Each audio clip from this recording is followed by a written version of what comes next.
mahasiswa lah. Merantau kan awalnya ke Jakarta merantau buat kuliah.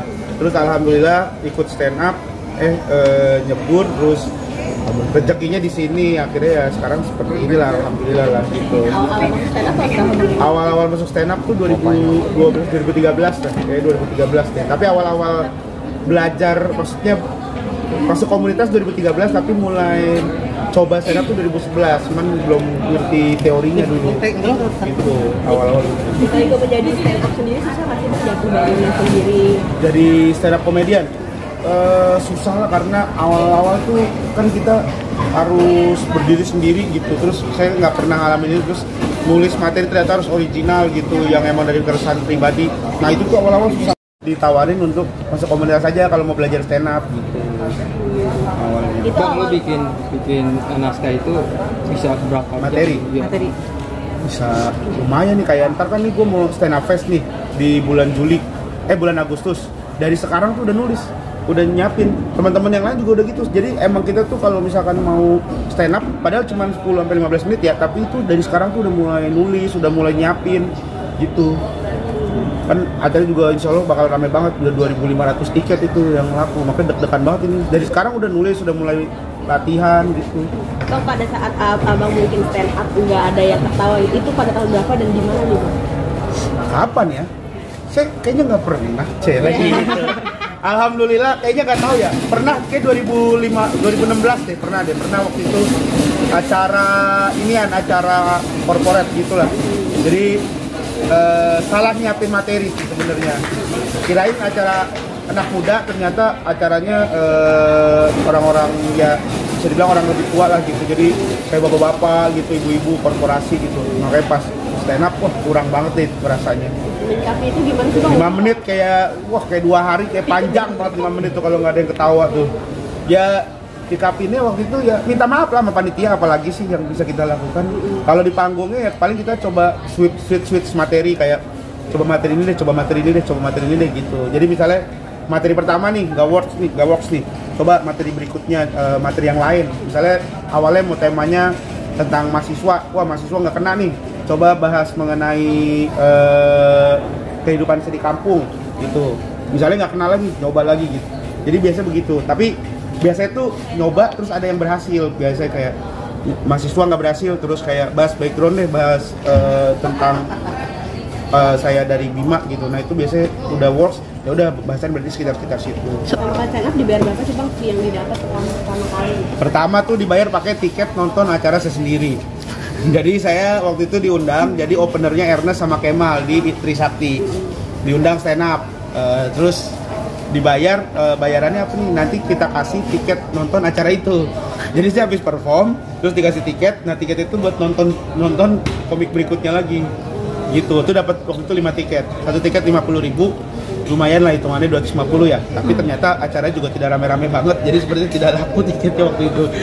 Jadi ya itu dibayar tiket nonton sendiri.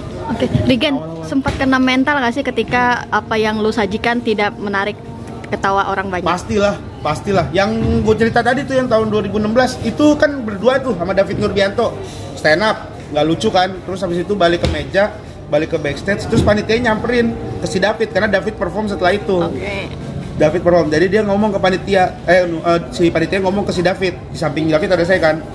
Dia ngomong ke David, Bang David nanti stand up-nya jangan lama-lama ya, soalnya tadi yang pertama kayaknya agak gagal gitu. Terus saya langsung, waduh, kena mental langsung. Sempat kepikiran berapa lama setelah hari itu?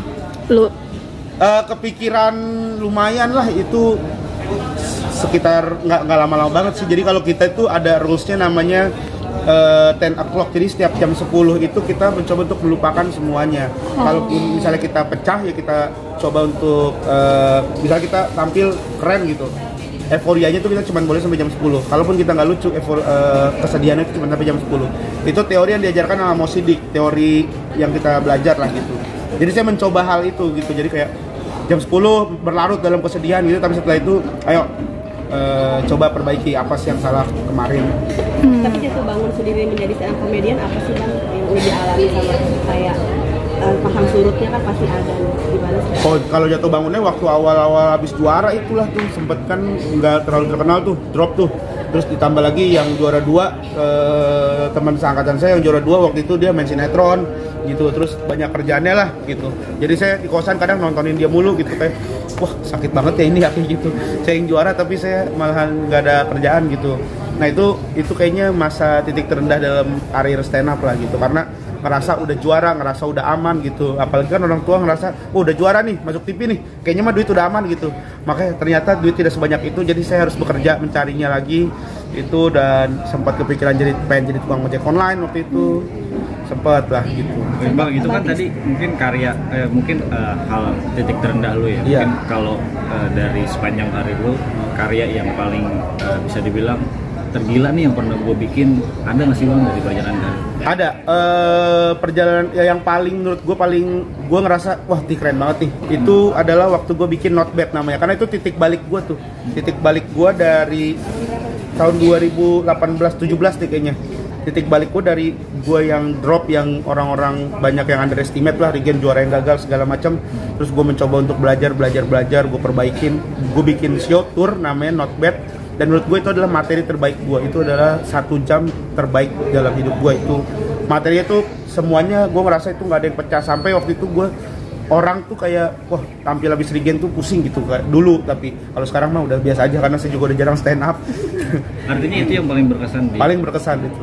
Bang, waktu drop sempat pengen banting setir nggak sih? Apa udah banting setir jadi ojek online atau kerja lain? Sempat pengen jadi taksi online awalnya. Udah kan?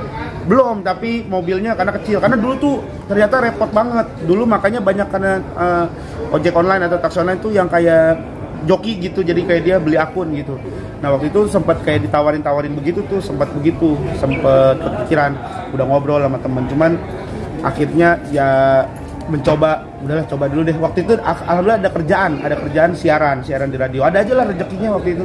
Tiba-tiba dapat kerjaan siaran di radio setiap hari pagi-pagi gitu. Jadi ya merasa cukup dulu, tahan dulu. Tapi itu udah jadi kayak plan B tuh. Jadi kayaknya kalau misalkan bulan ini drop banget, kayaknya harus cari pekerjaan lain deh gitu. Waktu siap radio mungkin fee yang didapat berapa nih Bang? Beda dari fee yang didapat dari radio. Waktu dulu ya itu tahun 2017 ya 16-17 itu kayaknya kalau nggak salah 50.000 apa 1 jam tuh. Itu siaran dari jam 6 pagi sampai jam 10 pagi. Dulu sama Bang Bedu tuh, senior saya Bang Bedu.